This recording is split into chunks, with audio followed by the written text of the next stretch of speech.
But the route to the Champions League means that winning the Europa, there's some prize money, so especially prize money, Europa League. Chuck. And then going into the Champions League, yona Leo Mali, we're making signings. We're also selling players like Rashford who are going to bring down the wage bill, and therefore we can afford other players and make space. What players are you going to be able to afford? Because my history with Manchester United of late particularly is that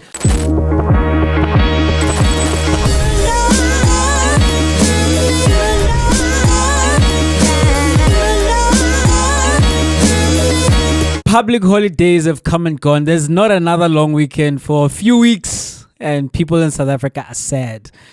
Chuck, you sad as well? Because we even got lost in terms of what's actually happening in the world, because it's another school holiday, but then there's also a long weekend. Everything just was shut down for an entire week.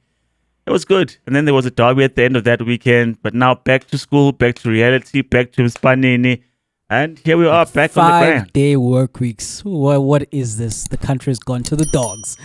This is Two Up Front. Of course, my name is Jay. That was Chuck. And as Chuck does say, it was the big one. It was the derby where Orlando Pirates pulled off a double against Kaizer Chiefs. And now you have Coach Jose Rivera, who's won 5 derbies in the time that he's been coaching Pirates, matching Stuart Baxter for the most derby wins by a coach in the PSL era. But Chuck, of course, we might look at this one as a curtain raiser. Still an important game for Pirates, who are still looking to chase down Sundowns in the slight hope that Sundowns might give them an opportunity to do so.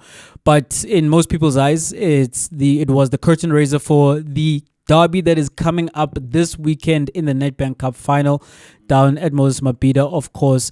And looking back at the game over the weekend, the derby in the Betway Premiership, beginning with Orlando Pirates, what can we say that they learned from that game ahead of the final? I think one, right, because Rele scored the winner, great. But what I'm learning from that particular strike is that keep shooting at Uvuma. There will be some mistakes. There will be some errant goalkeeping where shots that are not supposed to go in will have a chance. And so, number one, keep shooting, pepper that goal, Helen Mbata shoot, Nkota shoot. Obviously, keep it on target, guys. But if you do that enough times, keep buying that ticket. Obviously, that's the general idea in football, that you'll win the lottery at some point. But with Vuma, the odds are stacked slightly in your favor. I think that's one thing, because I don't think they're going to change keepers, right? So just keep putting him under pressure. I think they'll crack. Number two, what Pirates have learned as well is that they need to have some sort of connector. And it looked like there was a Tito-sized hole, because in the first half, we didn't see Rele. Kota was limited in terms of where he could play, because I think also because Bradley Cross did put in a shift, right?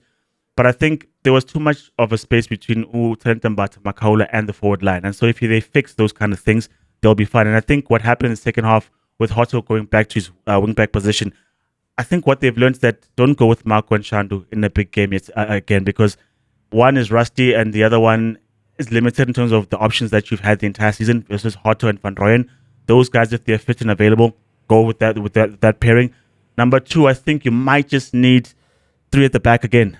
Because Tapelo Tloki in those big spaces, and if you turn him and he has to chase, you have to fix that problem, because I think Chiefs obviously didn't utilize Dupree well when he came on, but had they been playing like they did in the first half with the Dupree on the pitch, I think they were going to cook. I think they were going to look very good, because they dominated that game in the first half, particularly in the middle of the park, and they had ascendancy. So if you think about that and then you play balls over the top, I think then you have Pirates running. So Pirates have to fix that positioning, or where to place their personnel at the back, and cover Oki, who's brilliant in terms of aerial presence, in terms of marshalling the defense, and when he has to then defend deep. But when he's up there with the high line, they get exposed quite easily. So I think it's unlikely that Mbata will have a poor game yet again, where he's losing a lot of those balls. I think he'll have to step up. At least I think so. He must, right? So I think put in a Tito. I mean, it wasn't too bad, but I think if Chiefs have something similar to what they had in the first half, you want to fix that in terms of don't allow them to get time on the ball very often, because I do imagine Kaizer is going to be playing. So it might be more of that if we don't cut it out. So you want to have a Tito. Second option is Dlamini starting. What we also learned is that when you cut off Rele's supply, you do affect Pirates' chemistry and movement in the final third. So you have to put him in a situation where he does get more of the ball. And as I think you'll probably expand Jeguti in the 10 role, it didn't work out for him. So if you get him out wide and you actually use the wide channels and Relis is on the ball, then he brings Hotu into play. He brings Nkota into play. He brings Mahopa into play. So everyone gets to play. So when you think about the chance that Nkota created for Mahopa to score, it was the only chance in the entire half because there was no Rele on the ball. So things that Pirates have learned is that one, like I listed, right? Get Rele more on the ball, fix your defensive pairings, and shoot because at some point you will win that lottery.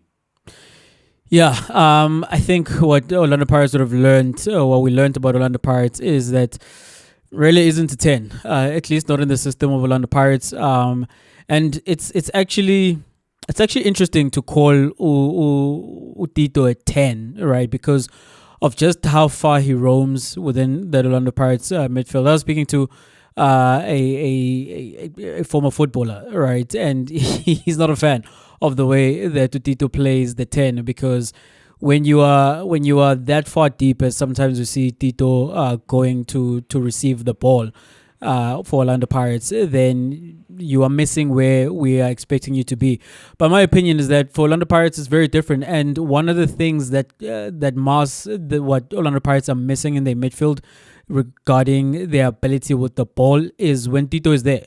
Because when Tito is able to drop so deep that he's receiving from the keeper or his centre backs, and that is something then that Makaula or Mbata doesn't have to worry about. Like in first phase, you've got Tito, and then by the time the ball does build up towards that final phase, he's there as well, more often than not. And the thing is, if he's not playing, then the person who's essentially playing in his position was Rele, right? And Rele doesn't play like that. He doesn't roam as much as Tito does. And when he's in that central space, we didn't see him much in that first half or before you had Ukabelo Dlamini come in and relieve him of his position in the central areas where he could then go wide because he's much better coming from wide and going central. And I think I can't speak on behalf of Rivero because, I mean, he knows way more football than I do. But if I'm speaking for myself, that's why I thought that he'd cut it as a 10. Two reasons. Number one, because people who've seen him in development say that he came up as a 10. But secondly, because of what you've seen him do in central areas. I mean, he scores the winning goal from the box, right, in a more central area.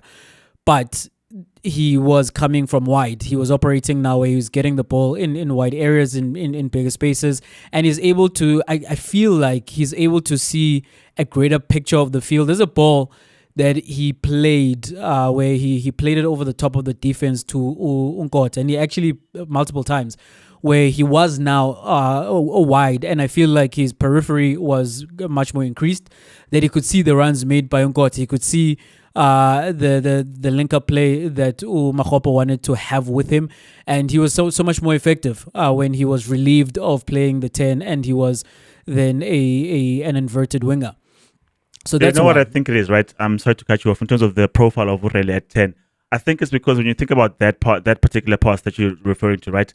And the number of times that Nkota had the ball, and we're thinking to ourselves, cut back, Rele is there. Is that because he's so alive to opportunities and chances that he does drift into the central places where he's there to create a pass or he's there to shoot. So I think that's why maybe he might be miscast in terms of whenever he's there, he's doing something. So he might start out wide, but even in the build-up play, he then sees that there's a space, so he occupies that space. So I think that's where the confusion might be.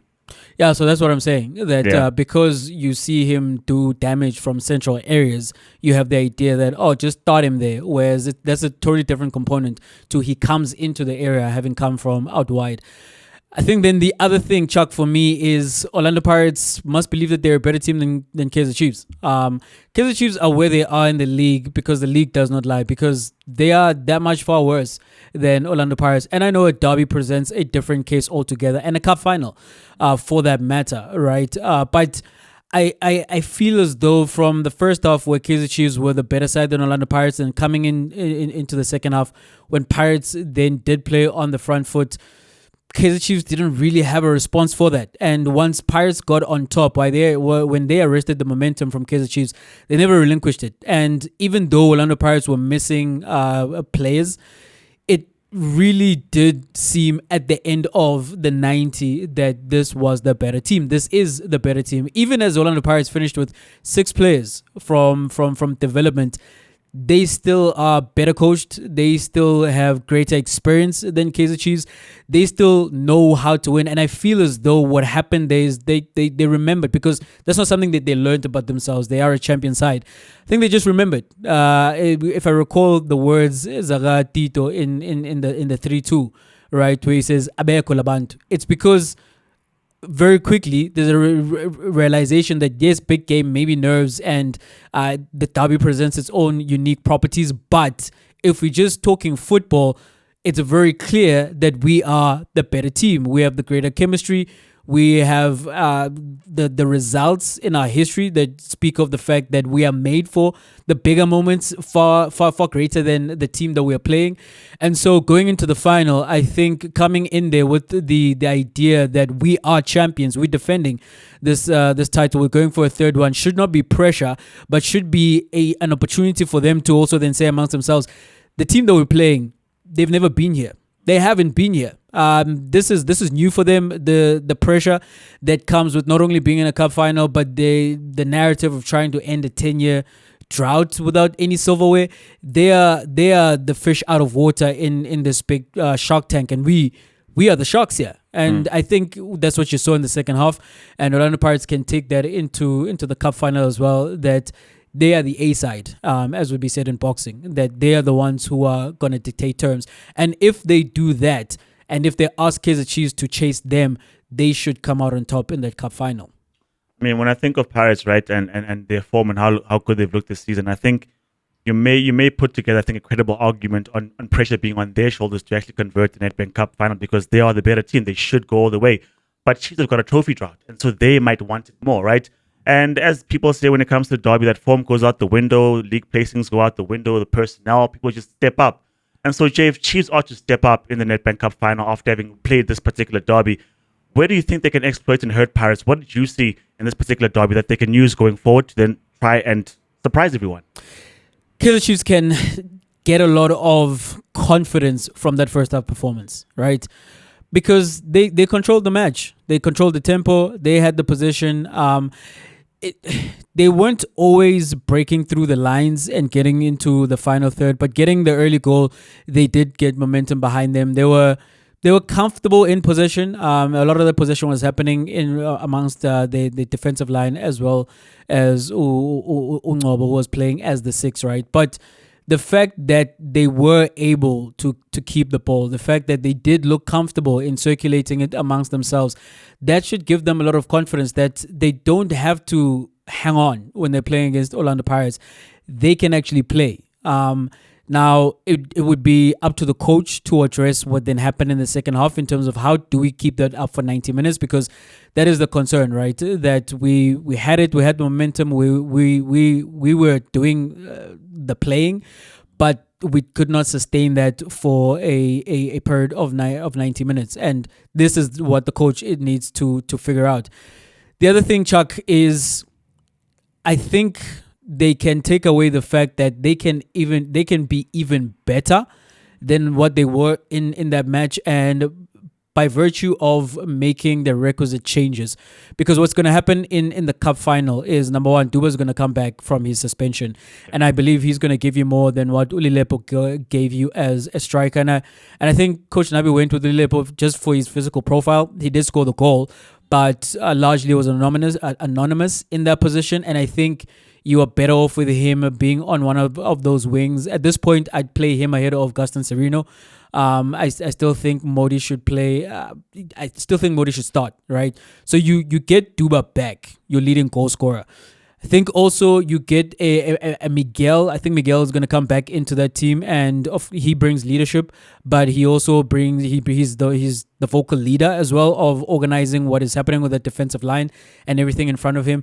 And also he's just a more confident defender with the ball at his feet, because he's someone who's also played as a DM. So in terms of you looked good with the ball, now you're bringing somebody else into that team who is even more comfortable than Akwinika, who was playing in that match, then you should be better. And then the third thing, Chuck, for me, the best player on the pitch in the first half was Unqobo, right?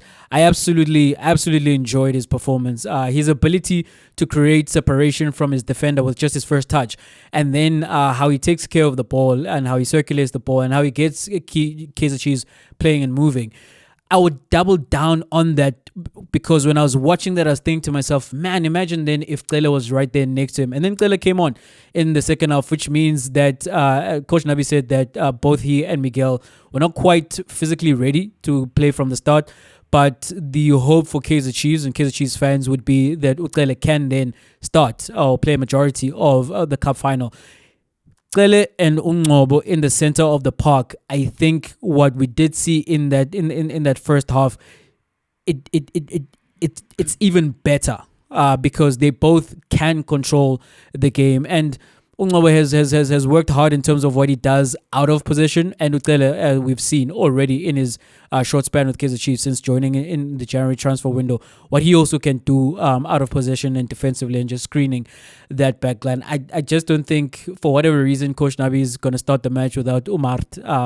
I think he's going to start, but if all of their midfielders are fit, I would play Ucele and Unqobo together.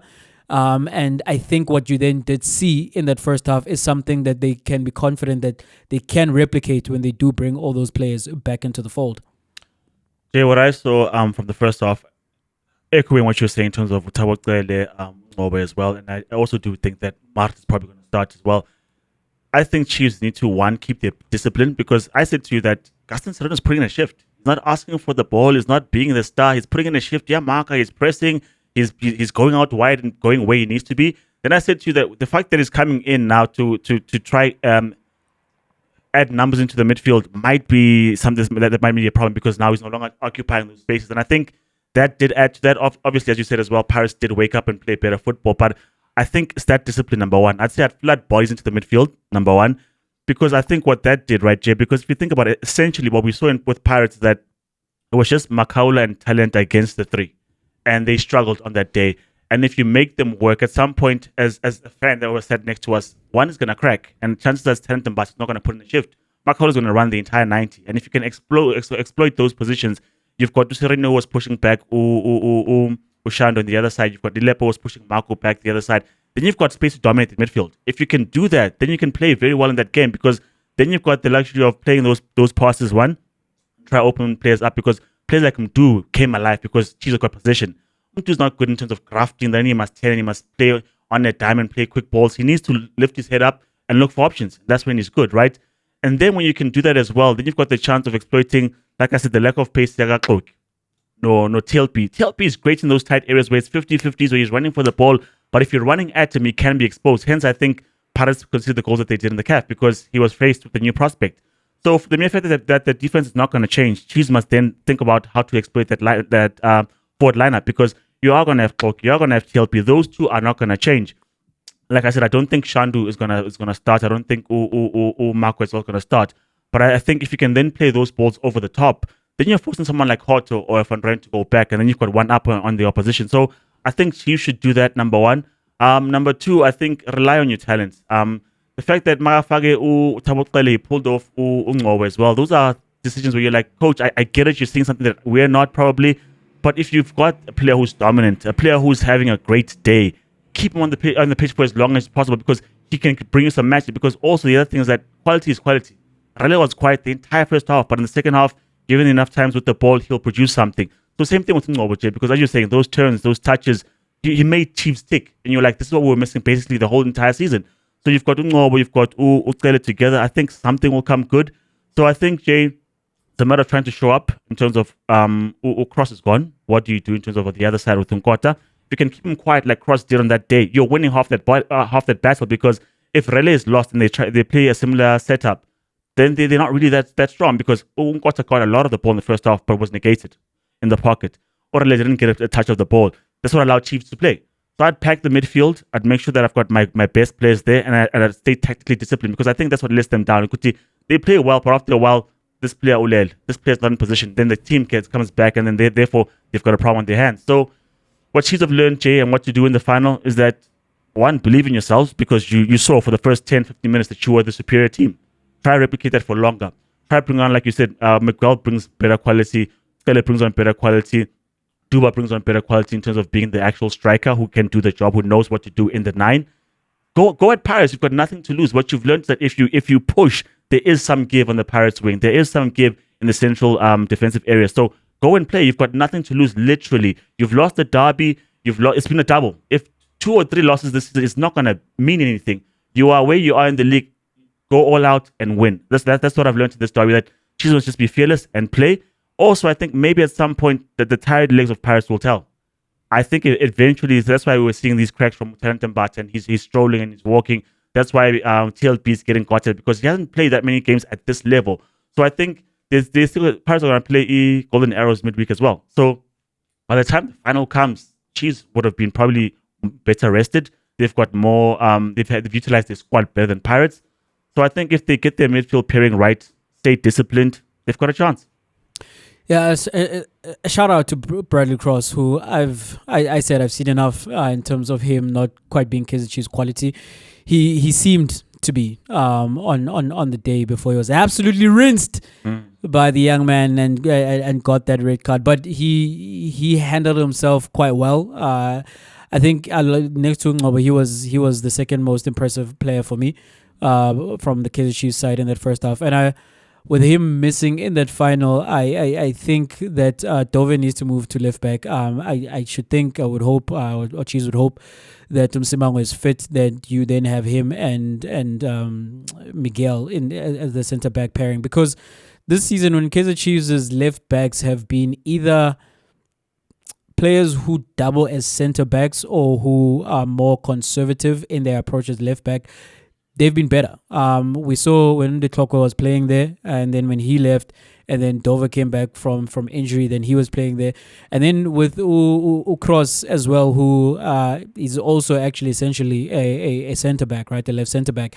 When then he's not been adventurous on that left-hand side, like, again, the performance on Saturday, he was better. So I think that you keep with that blueprint, that you move Dove out there. I'd rather see him there than Mashiano or maybe anyone else who might have a more attacking mindset on that side of the pitch, and I think they'd be fine in that regard. Chuck, a team who continue to struggle, much like Kaizer Chiefs, Manchester United, a 16th loss in the league, the most in 35 years, the most in 35 years. Manchester United lost again, and I think they're down there around the 14th, 15th mark after a 4-3 loss to Brentford. And after the match, the coach, Ruben Amorim, of course, in light of Manchester United looking odds-on to make the Europa final, and if they win that, get into the Champions League via that avenue, said that he does not believe Manchester United can handle being in the Champions League and the Premier League at the same time. So, is it better for United to not be in the Champions League and focus on rebuilding through the league, or do they somehow find a way to handle both Champions League and the league if they do win the Europa? I don't care what Ruben Amorim says. We are Manchester United. What do you mean we can't handle both? This is what we were built for. This is who we are. We're supposed to be handling both. I mean, it's crazy that we're doing so well in the Europa League. We're the only team in the top, if you consider Champions League and Europa League, unbeaten at this stage. We've not lost any match. At worst, we've drawn games. I don't know how that contrasts with us being so poor in the league. I don't know how that happens, right? Because somehow we flip on the switch when we go to Thursday nights and we're decent. But that's a worrying sign, or worrying statement, because what are we doing then? Because we win the title and we're going there. You're telling us we're going to struggle. Because, I mean, yeah, they are called the so-called top 5 leagues in Europe. Portugal's not that strong, but what he was able to do with Sporting is great, right? And obviously he's built a team, but he's taken a team from an inferior league and was able to shake things up.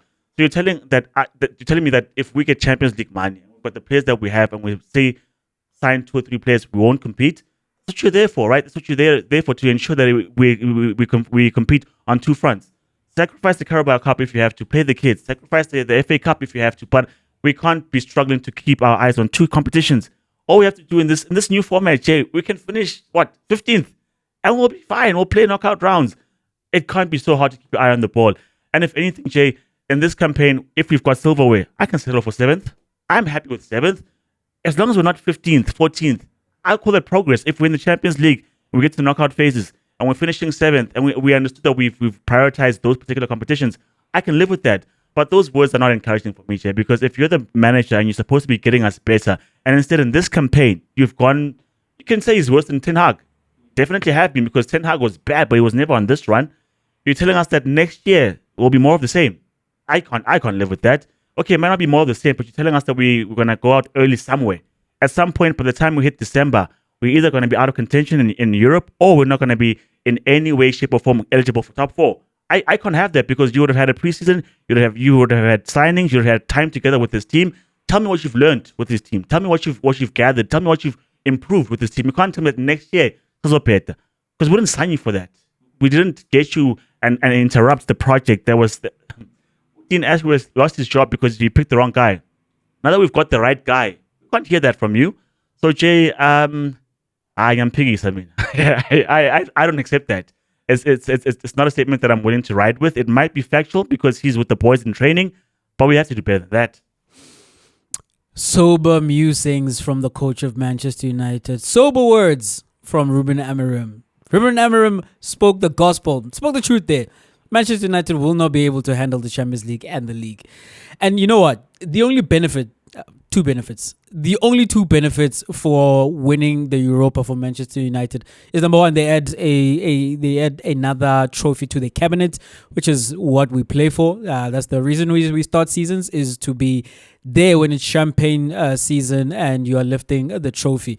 Secondly, is that they get Champions League money by getting into the Champions League, but I don't think it's going to improve Manchester United, particularly in the league. And I think he's speaking in light of the league, right? Because you consider the fact that Manchester United are about to finish, as I'm saying, in 14th or 15th, somewhere there.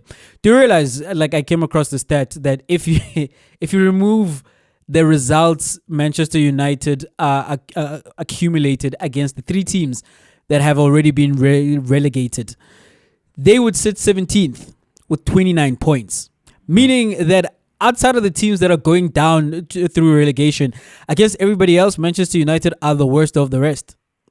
So that doesn't mean much. The turnaround into next season, even if he buys players, I'm curious to see, number one, who is he gonna buy? And you speak about Champions League money, and I just mentioned the Champions League money as well. And I think you spoke about it in light of you'll be able to make signings with that money. Did you not hear Sir Jim Ratcliffe saying that we were about to run out of money?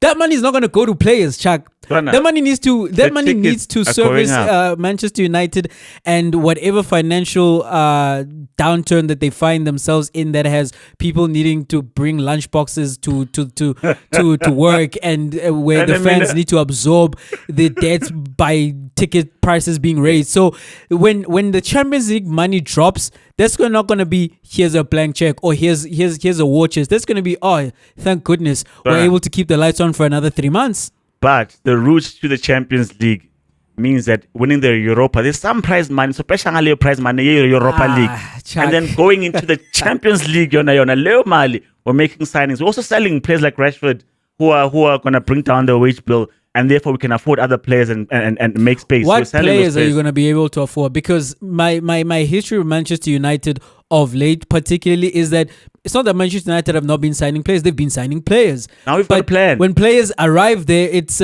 why did you sign this guy? Now we've got Omar Parada, we've got directors of football. We're fixing what we were before. We're changing. That's why I can't accept Ruben Amorim's statement, because we signed Mazraoui, who I think looks decent. We signed De Ligt, who he's all right. I don't think he's a liability, but he's all right. He's a squad player. De Ligt is injured now, right? Which is another issue. We've got Ogate. Ogate is improved us, right? And they still managed to buy more players. There are players who may yet come back. As far as Anthony will be the Anthony of Real Betis, we don't know. It does not matter that Manchester United buy players. Hey man, what I'm trying to say is that we're not the old Man United. We are changing our ways. We're buying better players. We're looking. Wait. Not which old Man United? Yeah, the one that we were spending 90s on Pogba's and Harry Maguire's and money's on Anthony. World record fees. We're not that anymore. We're trying to look for the smart buy. Do you really believe this? Yeah, because we don't, like Jim said, you said we can't afford those guys. Number one. Number two, those players, if you buy someone from, say, Parigi from Espanyol, it's not that much that much pressure, versus buying Pogba at his pomp at Juve. It's like, okay, now deliver. If we're building a project and we take it step by step, then I don't think, number one. The man is building the project does not believe it's going to get there next season. I reject those statements because Newcastle look good, but I don't know if they're going to still be where they are. Forest, are they going to replicate? I mean, if anything, right, Leicester survived relegation, went on to win it. If we win a cup before the end of the season, why can't we bounce on that and then become decent? All I'm asking for is to be decent. To finish top 4 is what I'm saying. Yeah, we can't contend. We're not. Liverpool can get better. We're not there. We're not at Arsenal. We're not at City. That much I can swallow. I'm happy. But you tell me we're going to be 15th again. I am telling you that. And no, Jay, that's nonsense. Because which teams are replicating their form? Because this is what this coach is telling you. Here's the thing, right, Chuck? Unless you are a real elite team, playing Champions League has an adverse effect on Premier League teams, and that is from recent history. Number one, when Arsenal suddenly, seemingly out of the blue, were challenging Manchester City the first go around, which when they choked away that title opportunity. That's because Arsenal did not have Champions League football that season whatsoever, right? They were in Europa, but as you know, in Europa, and under the old format, you just played your second team, like what you play in the Carabao, until you get to the knockout stages, and then they were knocked out in the knockout stages anyway. So a majority of that season, Arsenal only had the Premier League to focus on, and they were fresh on weekends or midweeks, whatever the case may be, to play those matches. Then you've got a Newcastle who qualified for the Champions League. In the season that they were playing Champions League, their form suffered. This season, they've not been playing Champions League. They back up there looking to challenge for top 3. Same thing with Aston Villa. They're in the Champions League this season. They're not flying quite as high as they did last season. Since they've been knocked out of the Champions League as well, their form has improved. So I don't believe in Manchester United, even if they do sign players, Chuck. They're going to have the resources. They're going to be that strong where they can focus on trying to do well in the Champions League and do as well as what you are talking about in terms of maybe making top 4 next season. Maybe not 15th, right? But I do think if they are in the Champions League and they have to spread themselves thin between the two competitions, the Champions League and the Premier League, you're going to see results in the Premier League, which we're going to have us here every other week talking about the fact that should Ruben Amorim be fired, because I don't think the results will be that good. I think the form is going to show that you are handling something that is above the capacity of the squad. Jay, when you look at City and them getting trebles, and Liverpool, if they're not running City close, they win the Champions League themselves, and then not too long after they win the Premier League themselves. Chelsea can nick one here and then come close, and then speak about Arsenal as well, running City all the way close, and look where they are in the Champions League now. I'm saying we're not there, but if we can be a Newcastle where we went deep or got to knockouts but finished 5th, that's fine. You can't tell me that we're not going to do well in the league. I reject that, because what are you doing with this project? Where are we going? Are you telling me you've not made any progress, even with the time that you've had with the players, even with the potential of the signings, even with what you've learned and players coming back from injury? You're telling us we will be more or less in the same place. That doesn't make sense to me, Jay, because the teams who do trebles, and I'm not saying we're going to be at that level. I'm just saying be able to compete. That's all I'm asking for, be able to compete. Those teams are elite. We are working towards elite, and on the road to elite is being able to juggle Champions League and football. And the Premier League. You must be able to do that. It's a prerequisite. If we want a big manager for a big team, he must be able to do both. You can't tell me to fear Manchester United. Yes, I know it's a big name, but their form does not suggest that they're a big brand in terms of the where they are in the league, number one, and the brand of football that they're playing. But you are there to turn things around. You can't tell me that even next season you're going to say we're going to be in the same spot. That's why you got into the job, so we don't have more of the same. We had Ten Hag where we looked horrible, but we had a Carabao. We looked even worse, but we had an FA Cup. You're telling me you're going to give us the same? You didn't come to the job for that. No, my brother. Listen, I don't think Ruben Amorim is the one who should be saying this, because it really does give off a message that you don't want to hear as anyone who is attached to Manchester United. What I'm saying is that these are sober musings. I think he's very pessimistic. Listen, I think what he's saying is true. I believe that where I agree with you, I don't think you should be the one who's saying this. No, but because you agree you are in the job. You are not supposed to say this. You are supposed to say that you are going to be able to figure it out. What I'm saying is I don't think he's going to be able to figure it out. You're saying what he's saying is true. Is what you're saying. Yeah, I'm saying what he's saying is true. Because I'm saying it's not true, because are you telling me that this team who are way better than 14th, number one, from what because even when we were struggling under Ten Hag, we weren't here, number one. As bad as we were, Chuck, we weren't there, number one. What I'm hearing number you say two, is you don't want to hear him say this. Mamela, factually, ne? Even under Ten Hag, as much as we complain, Ten Hag finished, third or fourth and won the Champions League. We were complaining that, hey, we were getting dropped 4-0 by Brentford, the other day by Brighton. We even finished top 3 in that season, number one. We got a Carabao Cup. Things became worse. We were still able to get an FA Cup. We were still able to get in a place where we're playing Europa League football. You are telling me that this team is an anomaly that United are where they are. This team will maintain this form. They won't get back to at least being number 7. Even after cup success of the Europa League, this team won't be better.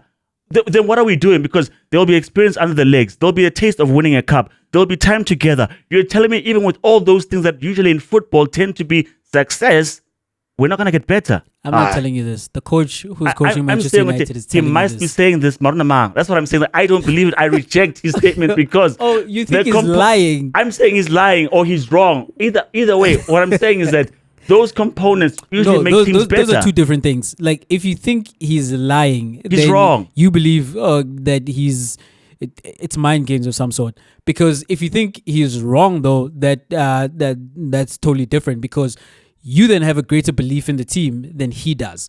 And where I fit in is like I don't believe in the team that is Manchester United, and also based on what I've seen the demands of the Champions League have in terms of what happens to your form in the league. If you're not one of the very elite teams that are built to be able to handle that, I don't think between now and the start of next season, whatever Manchester United do in the transfer market and whatever camps they still have under Ruben Amorim in the preseason, they're going to be able... I don't believe they're going to be able to, what you're saying, get into the knockout rounds of the Champions League and show the kind of form that's going to have them in the top 4, top 5 in the Premier League. What I outlined is that it's easy now. You can be in 15th and still qualify. So Real Madrid were horrible. PSG were horrible. Man City were horrible, but they still had a chance. They lost half their games. Even if we display that kind of form with the new format, we can survive. And like I said, I'm not saying on the league side challenge. Top 4. We were lamenting that United are finishing 6th. Oh, this is horrible. Win the Europa again. You're telling me, based off the history of the same players who've been there, your Maguire's been there, your Bruno has been there, Casemiro has been there. There are lots of players who've been there where we say Man United are bad at 6th or 7th. You tell me they can't get up to at least that point where you're like, okay, 1 month to go in the Premier League, let's fight for top 4. You tell me we can't get to that level at least after having won a cup. Yes, that is what I'm saying. No so what way. I'm saying the is team that we are better because the team that is going to be playing in the Champions League is the team that's going to be playing on the weekends. Because as much as yes, you can get into that first knockout round by being in the top 24. What is going to happen what happens in the league phase is you don't treat it like you do the Carabao or, as mentioned, the early parts of the Europa, or what you see in the Conference League with Chelsea when they played a completely different squad. You're going to be playing your frontline players to ensure that you are in the top 24. And what is then going to happen is that you're going to see the effects of that. That's what I'm saying. On the weekends in the Premier League. And so at best, I think Manchester United next season, they very well could be in that knockout of the Champions League, and then their form would be tracking for a team that's going to finish around in 10th place. But you know what? I back my team, and as comment, you should, Chuck. Subscribe, as you should. Comment and tell me if you agree with me or if you agree with Ruben Amorim, the coach, in terms of where do you think Man United will finish next season? Say they win the Europa League and they get the Champions League. Where do you think they'll finish if they had to balance both those things? I mean, I think they should be way better than this, where we at least, if we're disappointed, finishing in 6th or 7th and well in the knockout stages. That's what I believe, because you can't put in time and effort and get cohesion and win something and then be worse. I don't think so. But Jay, speaking about things that have gotten worse, definitions of words. I mean, Judas, traitor, we've seen all those things bandied about on the internet, on Twitter in particular. Trent has announced that officially, hasn't been a secret. I think it's been something that's been known, has been rumored for the longest time that he might just move off to Real Madrid for free. I might highlight for free. And he's now since released a statement that actually, guys, thank you, goodbye. I am leaving. I'm going to Real. I didn't say he was going to Real Madrid, but chances are he's going to be there. Do you think it's fair to say he's a traitor because obviously he's come through the system, he's a boy of the cloth, and he's now leaving for free? Do you think how it's happened and how he's exited suggests that he's a traitor? I tend to back fans and the feelings that they have around their football clubs because they're supporters. And what support means is the entire range of emotions that you feel. Of course, there are instances, and we'll get into if this is one of those instances where fans cross the line, or they're delusional, or they don't have a perspective that goes beyond their myopic view of a situation. But when teams do well, right, you cheer for them, and that's what the fans do. Like they backing their teams, and they're involved in their teams even beyond just what happens on the field of play. Like it's part of the fabric of their community, which is the thing with Liverpool and Trent and being a Scouse and that fan base, right? And as such, Chuck, I get why the Liverpool fans are saying that he's a traitor. Like, I get it. And the thing is, because I'm not a Liverpool fan, I feel an inclination to say that they are wrong or that he isn't. But I can't help but feel that if I was in the same shoes and say Bukayo Saka, right, as an Arsenal fan, although like I just love Saka. Different. Like I feel like Saka is like he's our nephew. That even if he decided to do something like this, like I'd be hard pressed to say traitor. So I'm on the fence about it, Chuck. I'm on the fence about it because the reason that they say, like, Liverpool fans are saying Trent is a traitor is not because he's leaving, right? It's because of the nature of how Liverpool are going to benefit nothing from his departure, whereas Trent is such a valuable bargaining chip where you would have gotten so much money for him, especially when you think about the fact that Liverpool brought in no players other than a Kaizer and somebody else whose name I'm forgetting now in the previous transfer window, in the summer transfer window when Slot joined. So you know that Liverpool are a frugal team. You know that they are looking to have like a big Coutinho sell before they can bring in a Van Dijk and an Alisson, and you see what that does, you know. And as Trent, you're not just a player at Liverpool, you are a fan. And I say that you're a fan not just because you grew up at Liverpool and through the academy, because you've said so yourself, you know, because you are the one, Trent Alexander-Arnold, who went on the front lines feeling all the feelings of being a Liverpool boy, born and bred and raised through the club and the culture of the club, to say that you want to replicate what a Steven Gerrard did there, where you are going to be the captain and you're going to stay the majority, if not entirety, of your career there, and then you change your mind, which you're allowed to do. But at the point that you're no longer exhibiting that fan that you also are, and not just a player of Liverpool. In that, well, when the stories would suggest that Liverpool did make contract offers to Trent like 18 months ago, but he was not forthcoming in terms of what his plans are. And now I don't know if his plans at that point were that he's going to leave, but the suggestion would be that he may have been thinking that, like, at the time, and if he was not going to sign, then to not run down the contract and leave for free, but to get something for him. But at the same time, I also get it, man. Like I could understand how he wasn't at a place where he knew what he was going to do, and because that suggests that he was conniving, right, and plotting against Liverpool, that I'm going to show them I'm not going to sign and I'm going to leave for free. And even if he decides to leave for free, because in his mind he's got like the signing on bonus to think about, he's thinking about himself, and he should think about himself, because if Liverpool knew that this was going to happen, they would have sold him, you know. Or if he was somebody else and they felt that they could get something for him and he didn't want to leave, they would have sold him. So they wouldn't have exhibited that kind of loyalty to them. So it's not to the club as such that I feel that he is a traitor or that he should have exhibited loyalty. I'm saying that I get why the Liverpool fans feel the way that they do. Although I'd have a tough time like calling him Judas and such words. we were here speaking about should he, shouldn't he go? It looks like he's going to stay. And we counted the number of trophies he's won with Liverpool, where he's been a key part of that. So he's given them a Champions League. He's leaving after they've won the league. What more do you want? I know, yes, maybe it's anticlimactic because you're on a high, it's euphoria and nani, but he was there when you were struggling. He was there when you got back up with Klopp. He was there for the Carabao, the FA Cup, the Champions League, the league title. I don't know if there's anything I'm forgetting, but he was there. What more does Trent owe you? Because football is a dirty business. It's a ruthless game. And maybe you'll help me understand this better. But in my mind, I'm like, when Klopp said goodbye to my last dance, no one said anything. No one complained. When players like Junior Wijnaldum were pushed out because Laksana space, the other players preferred ahead of you, no one said anything. No one said, oh, sad to see you go. Now that this guy's like, hey, let me think about myself and make decisions that are going to benefit me. He's a traitor now. It doesn't quite make sense because if one day they find someone from academy who's better than Trent, no one's going to say to him, we stand by Trent even though he's on the bench. There are no such messages. They're like, oh, we're happy that this guy's better. We're a better team because of that. So if it's not going to happen on the one way, because it never happens, Jay. Imagine now we sign Osimhen as Man United. No one's going to say, oh, Rasmus Højlund, you must be having a tough time. We're like, yes, we found someone better. Everyone forgets. And so if he's come to the academy for free and he's leaving for free, what do you want? It's a shifting scale, right, Chuck? Yeah. It is a shifting scale. And I'm sitting here thinking because in my previous example, trying to project if Saka were to do this.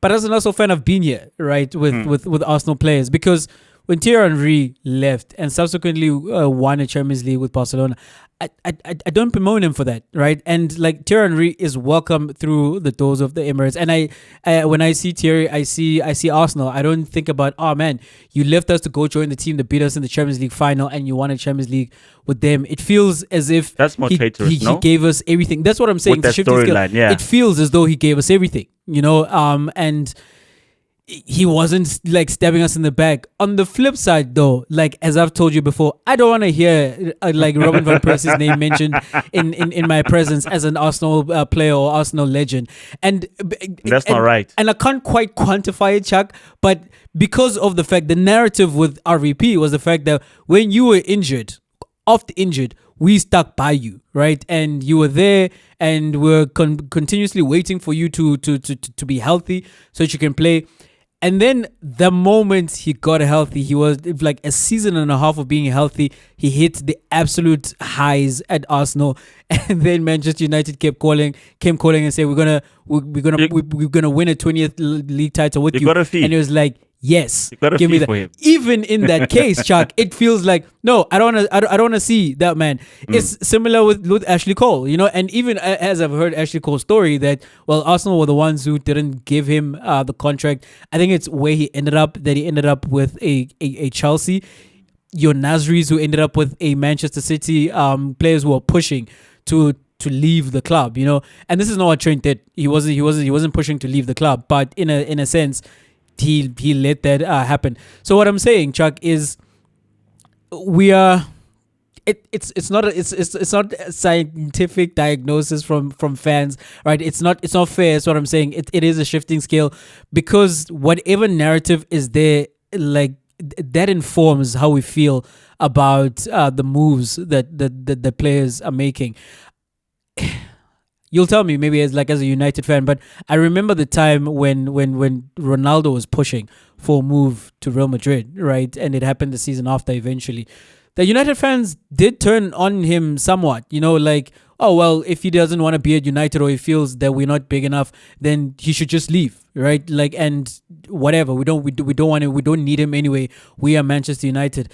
And these are the things that happen. Because on the flip side, where Liverpool are concerned, when Liverpool decided that they were done with Sadio Mane, you didn't hear shouts from Liverpool fans or picketing outside of Anfield saying, no, we want our Sadio Mane. They're like, upon recognizing that, well, maybe he's past his peak and he's not going to give us those performances that led to championships. It's cool. He can leave. See, ruthless again. Like for me, when we go to the Ronaldo thing, he was the best player in the world. That's very, very different because this is, yes, we're Manchester United, we're winning leagues, and yes, we did win leagues afterwards without him, but we're taking the best player in the world and we're shifting him off to Real Madrid. That is going to hurt, right? But I say that because at the same time, you had a Teko Modise as a Pirates fan. You're like, man, what are we going to do? There's no one else on the pitch. I can't say at least we've got. We're losing Teko Modise. Then Losh also went. But you have to then understand that the club lives on. We lost to David Beckham to the very same Real Madrid. Ronaldo stepped up. We lost Ronaldo. Hey, no one else really stepped up. But the truth of the match is that they were. Maybe it's because that's why we're here. Maybe that's why we're here. We lost those big players. But my point is this, Jay, that you have to sober up and then realize that your team must be bigger than the one player. Everyone says this when things are rosy. Who does he think he is? No one's better than the team. Until that said player says he wants to leave. Then you're like, yeah, he's deserting us. Yeah, he's the traitor. You must have that holistic idea as a fan that, you know what, some may go, because at the end of the day, say he's not leaving. Say Trent got injured. Then what? Are you mad? He's not in the team. And I know what you're saying. The sentiments are he'll come back versus he's gone. But he's not in the team. You don't have to believe in your Liverpool without Trent. Think about it that way. How much madder can you get because he's not in the team either way? I mean, as you were saying with Robin Van Persie, he was not helping y'all at all. And then when he now comes back to help, you're like, okay, we can rely on you. Okay, when you think about Robin Van Persie, right? He was injured, and now he comes back and then he plays. That's what gets you mad that you are of no use to us. Now that you are available, now you want to leave. I think, Jay, you must believe in the club. If you're a Liverpool fan, believe in the club. If you're a Trent fan, I go with Trent wherever he goes. But my point is, I think traitor and Judas and those kind of terms are quite harsh, I think. They might be harsh, Chuck, but these are the emotions of football. These are the things we feel, right? Because we are that invested in these clubs, and that's why you'll get some people saying it's like, you guys take football far too seriously. 11 men like chasing a ball determine far too much how you feel about life. And that's true. Like, the game does mean quite a lot. Chuck, a man who did leave England and went seeking for greener pastures over in Deutschland, that is Harry Kane. Finally, in the words of The Rock, finally, he won his first silverware as a professional footballer, with Bayern Munich securing a 34th Bundesliga title with the loss by Bayer Leverkusen over the weekend against Freiburg, right? And I have to ask this. Harry Kane now is a player, great player, who now has silverware. Does this affect his legacy? The multi-first, were you not there when he was winning the Audi Cup? He left the Audi Cup. But real silverware. I don't think it defines his legacy, but I think it now makes sense because you can't huff and puff and be so great.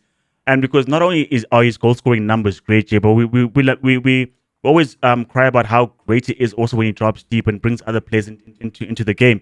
And so he's brought that into his game at England. He's done that for Tottenham. He's now doing that for Bayern Munich as well. And he's just this great player where you think to yourself that if only he had won this, right? And I mean, for instance, right, you'd find trivia that, did you know that Ronaldo has never won R9, the Champions League? Surprise. Zlatan hasn't won the Champions League. Surprise. Both Harry Kane was just having never lifted a cup. That is big. He had nothing. That is big. Those other ones are anomalies, right? But they're league cups, they're domestic trophies as well in terms of knockouts and competitions like that. They've cemented all this international glory when it comes to R9 as well, lifting World Cups and being World Player of the Year. You're like, okay, I don't think much is missing from your CV. Just like how with Messi was like, he's won everything but the World Cup. And when he did, people said he's the GOAT. Whereas you and I genuinely believe that he didn't really swing the needle either way, because however you saw him before the World Cup should still be the same way, because most of his work was done before that World Cup triumph. And whatever status that you believe he is, whether he's number one in the world or you've got Ronaldo, like I do ahead of him, still stay the same way. So with Harry Kane, Jay, I think it was amazing. It was great that he's finally got his hands on a piece of silverware. To define it, I don't know, Jay, but I think it's the beginning of something great, because you want to look back and say, there's the trophy, there's the medal from that campaign and that campaign, we won this and that, versus here's my top goal scorer award. I think that doesn't quite give you the picture of who Harry Kane is. So I think it's befitting and makes sense. Is it career defining? I think it's the start of being something career defining, because I imagine with Bayern Munich, he's going to win more league titles, and finally trophy cabinet is going to be full, and then it's going to be a full career. It's not going to be full, Chuck. Antonio Paynes will win like 3 more. Takes a lot. I don't think he's going to be there for 3 more seasons at Bayern Munich. You don't think so? No, I don't. I think he's there for one contract. And then we'll see him back in the Premier League. But we'll see what To happens. do what? With who? Probably with Spurs again, because and to do what to break Alan Shearer's record. I think that's something that is in his line of sight. I'm happy for Harry Kane, right? I love Harry Kane, man. Harry Kane is genuinely one of my favorite footballers. And it it was an odd thing to see him do the things that he was doing at Spurs, because like I absolutely love Spurs won nothing, but as I'm saying, the kind of talent that the Harry Kane has and the displays that he puts across, you felt as though, man, I don't like using deserve where sports is concerned, because I do believe you earn everything that comes to you. Like, no one just deserves anything because you feel a particular way about him. But it felt as though that's a career that needs to have trophies and medals to accompany how good the player has been, right? And do I think that his legacy is going to be affected? I do think it's going to be affected by the fact that now he is a winner. I don't think it should, though, because I don't think we should measure individual talent on the basis of what their teams did, because they're not in charge of building the teams that they find themselves in, right? You've got players who've won like multiple things because they happen to find themselves in a good situation, you know? Like, think of Lionel Messi, for example, and that's part of the reason that Harry Kane suffers against the weight of not winning anything. Messi not only has the goals and the assists and the performances, he also is the most winningest footballer in history. He's got the most titles of any professional footballer. Maybe let me say, like who's played in yeah, he surpassed Alves by playing in Miami, right? But Chuck, Lionel Messi was a Barcelona player. And he was a Barcelona player at a time where, at the start of his peak, Pep Guardiola was the coach, and he was surrounded by Iniesta and Xavi. And this is true of Xavi and Iniesta and Busquets and Alves and all those players who won what they did, right? Luka Modric and what he's gone on to do at Real Madrid. See, even the way I say that, like what he's gone on to do at Real Madrid, he hasn't gone on to win those titles at Real Madrid. Like, he's won the titles with Real Madrid. Do I like? And I've said this to you before. Like, my favorite version of Luka Modric was the one who was playing at Spurs in a more advanced position. Right now, I think, of course, because he spent a majority of his time at Real Madrid, his legacy is different because of that. Because like, if I ask you the question, do you think Luka Modric, in terms of his displays, would have been a totally different player if he didn't end up at Real Madrid? I don't think so. I think he's always been that good. He was always going to be as good as we've seen, but he's elevated because he's then done those things in Champions League quarterfinals, semifinals, finals, and he's won with a Real Madrid. But again, that's Real Madrid. All they do is win, you know, particularly the biggest of the trophies, the Champions League. Does Luka Modric have a part in that? Of course, as Ronaldo does, as Benzema does, but it's not any one of them that is responsible for that, where you like, it's all on him, and as a result, because he went on to win, and again, shifting scales, because that's the argument you hear. Like, for example, I continue to hear Rio Ferdinand pick Scholes, right, in that debate, Scholes, Lampard or Gerrard, and then he substantiates his answer by saying Scholes just won more. But then Rio has Thierry Henry as the greatest Premier League player of all time, even though he's only got 2 Premier League titles. Like, what's the justification? Because at that point, what you are looking at is just the body of work of the player, is what he's able to do, and the individual is just undeniable. Yeah, and I feel the same thing with Harry Kane, Chuck. I think that's not to say Rio's right, but if you were to split hairs and try find a winner, don't you go with the wins and the medals? Absolutely not. Because, Jay, think about it, right? Because this is why you keep saying that the greatest athletes of all time for you are not people in team sports. Harry Kane scored as many goals as he did, but there was an assist from somewhere. There's a run made by someone. So even the goals that he's got that are individual, that show his individual talents, they are fed into, or they're benefactors who are teammates as well. So how then do you then say that the goals or what he's done as a player without the trophies was good enough, that the stuff that the trophies then brings does not necessarily add? Because who was going to do anything at Spurs, Chuck? Who was going to do anything in Spurs? Because we like, I saw a top 5 of the most expensive players signed by Tottenham Hotspur. That top 5, like if I remember some of the players, Richarlison is in there, Ndombele is in there. Who was signed more recently? Madison was expensive. Madison Solanke? was not. Solanke is the most expensive player in Tottenham Hotspur history. Solanke is the most expensive player in Tottenham Hotspur history, Chuck. So what I'm saying, right, in terms of building teams, that is out of your control as the player. That is, and why I circle back to individual talent being the greatest sport athletes ever is because there's too many variables in team sport. Like as I'm saying with Lionel Messi could have ended up anywhere, right? And it happened that Barcelona of all teams saw him as a child.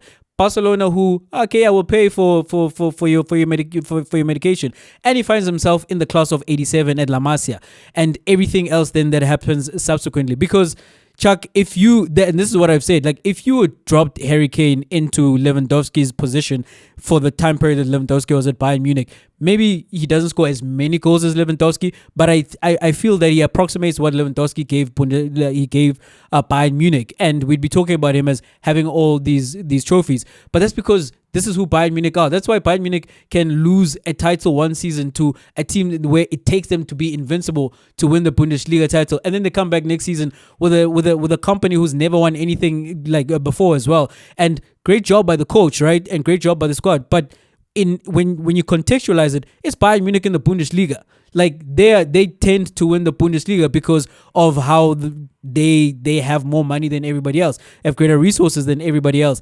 It's not necessarily because Harry Kane has joined them and Harry Kane has just pushed them over the top. The situation allows for you to win trophies. He's won a Bundesliga. It allows for him to win a Bundesliga there. At Spurs, it's not the same thing. Even if he was at an Arsenal, Chuck, it's not the same thing. So my argument is this, Jay, right? That as much as yesterday in the perfect situation, sometimes as you listed with Messi and the Iniestas and Xavis, he's also in the perfect situation because as much as he's winning with the Barcelonas and the Xavis and the Iniestas, but they are the ones giving him assists.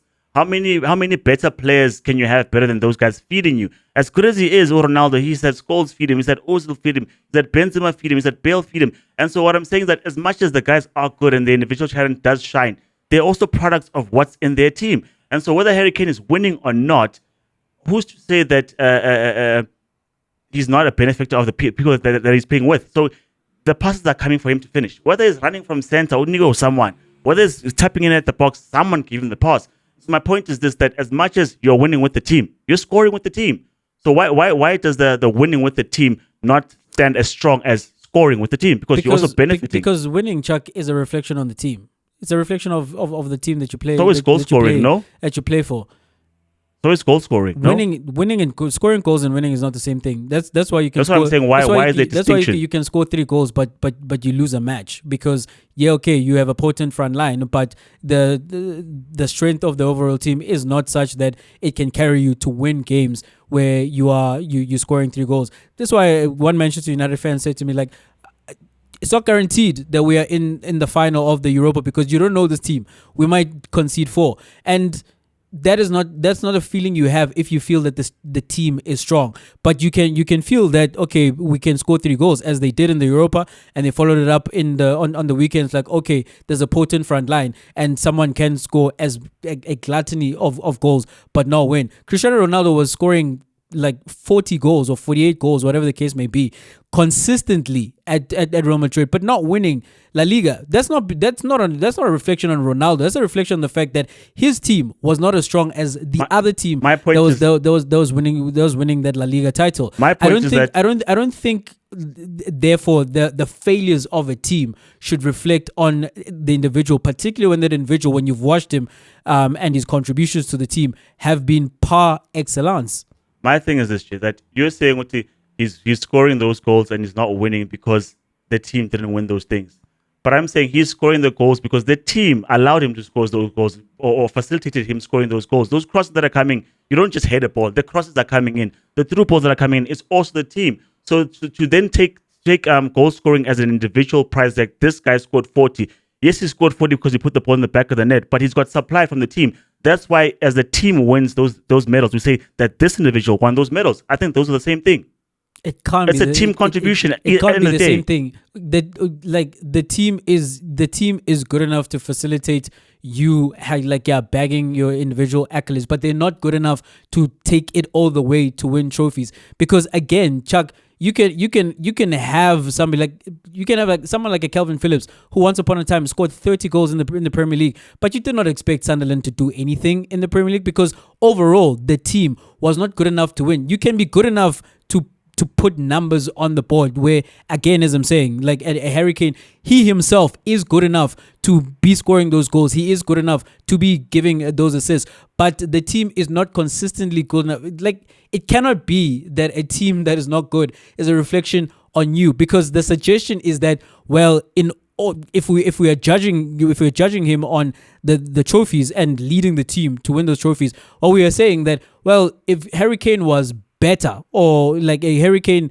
was as good as we think he is, then he would have led Spurs to those titles. A team that hasn't won the league in over 50 years. The moment you drop him into a team like Bayern Munich, suddenly, it's not suddenly that he's become like a better player, but suddenly he's winning. Why? Because he's in an environment where it is conducive to winning, whereas before he wasn't. I think Jay would say, maybe rather let me wrap it up by saying this. I think Harry Kane is at Bayern Munich because that's his level. He's at a level where the teammates around him are as good as he is, and therefore he's going to win things with those teammates. But what I'm saying is that if for instance, when Ronaldo's won the Ballon d'Or, or even Messi won the Ballon d'Or because Barcelona have won the Champions League, it wasn't necessarily their best player in that particular campaign. It's just because when you look at the league and what he's done in the league, and you look at other things, plus the fact that his team have won the Champions League, we then say, this guy has contributed in 2 of the 3, so therefore, let's give him the individual awards. So what I'm saying is that individually, the goals came as a result of the collective working together. And individually, the accolades come because the team worked as a collective to win those trophies. So if you can say Harry Kane is a good goal scorer, then Harry Kane must be a good trophy winner as well because of the team. That's what I'm saying. You can't then highlight the individual. It's not the same thing. You can't highlight individual attributes when he's scoring goals and not highlight individual attributes when he's winning cups. It's not the same thing. Like saying it's 11 though. Somebody is a good goal scorer, is a good title winner. That's not the same thing. I'm not saying he is. Therefore, I'm saying you can't single out individually and say we are scorer. Or is he coming from the goal line all the time scoring? But he's getting supply. You keep talking about just like scoring goals. Like in terms of if you're judging the talent of somebody and his performances, what he does when he's on the pitch, that is something you can judge a player on in terms of like how good is he as an individual. You can make the judgment. And what I am saying is that how we judge players in terms of how good is he should not be something that's reflected by, well, like what have they won. I think you judge managers like that. I think you judge guys who build teams, like executives like that, because they are putting together the collective. Like how good you are as a manager. That's why I have Pep Guardiola as the greatest, because along with Sir Alex Ferguson, because it's not just style of play. It's like Ange's style of play, whatever the case may be. But what does that lead to? Like, is that success? Because you are putting together the collective. Then yes, I can talk about you as an individual with regards to what you've done with the collective. But when you are a player, I think like I would think that 9 out of 10 times I think a player is just as good as I think they already are right now. Whatever situation they found themselves in. If Cristiano Ronaldo spent the majority of his career at Spurs, I think he is as good as he is. If he was scoring like 40 goals at Spurs versus 60 goals at Real Madrid, I'd be convinced as to what I am watching, regardless of the fact that it didn't bring 3 Champions League victories in a row. So Jay, Kagiso Rabada has been found, or rather he's tested positive for recreational substances and has subsequently been banned for a bit because he says he's available for the IPL. I don't know what that means exactly. But Jay, the reaction to that news, because I think it's out of character. It's come out of left field. I'm certainly surprised. What do you make of this Kagiso Rabada saga? So he's serving a provisional ban, but we're not sure from who exactly. We're not sure that's from the team, it's from the IPL, or whatever the case may be. You know, there's still so much we don't know, Chuck, about this case, because how this happened was Kagiso Rabada came back home for personal reasons, right? And one might assume it's a funeral or there's something happening at a home. And he's been gone from the IPL for a month, and he's back. Is available as you mentioned for the game that would take place on the Sunday, right, by Gujarat. But upon his return, now that we hear that the story is the reason that he went away from the team and the reason he came to South Africa was because he tested positive for recreational drug use. We don't know what the substance is. We can speculate, but we don't know for certain because that has not been revealed. And you wonder if he was here maybe for rehabilitation purposes, because you think of the time frame, you think of the fact that he was gone from the team, now he's back, and is available to play. And we'll see what becomes of it, because the precedent would be the case of Doug Bracewell of New Zealand, who tested positive for cocaine once again. I must emphasize, we do not know the substance that Kagiso tested positive for. But Bracewell got a 3-month ban, which was reduced to 1 month. So if it is anything of that nature, that's the expectation, right? And we don't know if that is what is happening right now with the provisional ban, or if they're going to come back. The suggestion is that if it's provisional, we need to hear from someone to say what is actually the verdict.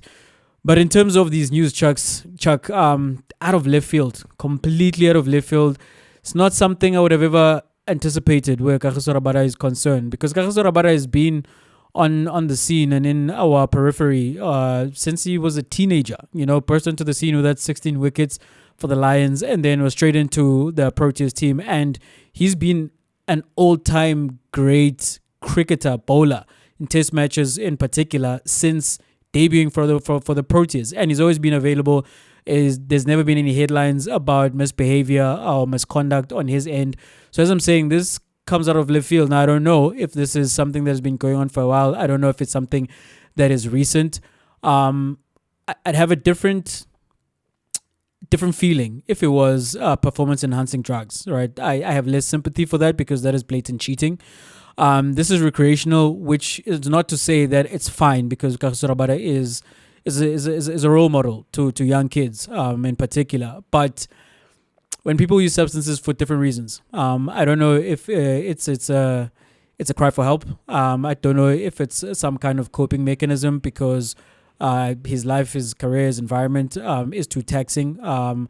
Because we tend to forget, right, that athletes are humans, that there's a human behind the athlete, and whatever goes into that. But that does not negate the fact that it is disappointing, because you don't ever anticipate that these are things you'll hear from the athletes, particularly the superstars that you look up to or that you have a great respect for, and who represent more than just themselves, the flag, the people of this country, his family. Timing of it, right? Obviously the shock, but also when you look at where the IPL is now, and they're almost basically in the business end of it, Test Championship coming up, and he's basically our premier cricketer. And you're thinking to yourself, if we're going to win the Test Championship, Kagiso Rabada is going to be on song. And when this comes out, again, you're thinking to yourself, if he's not banned, right? If he's not banned, right? Because there could be other repercussions, because we don't know how this is actually being handled. It's still being investigated or processed, if maybe that's the better word. And so, I'm surprised, man. There are players, Velo, who've had incidents with maybe alcohol or these kind of drugs. And as you said, it's been documented and listed, so we know that, okay, this person has done this. Maybe they're repeat offenders, or maybe just even if it's not just substances, their behavior sort of aligns with them then being caught with certain things where you're like, okay, it's not a great thing, but I can sort of see where it comes from. There is a passion with this particular player or with this particular character.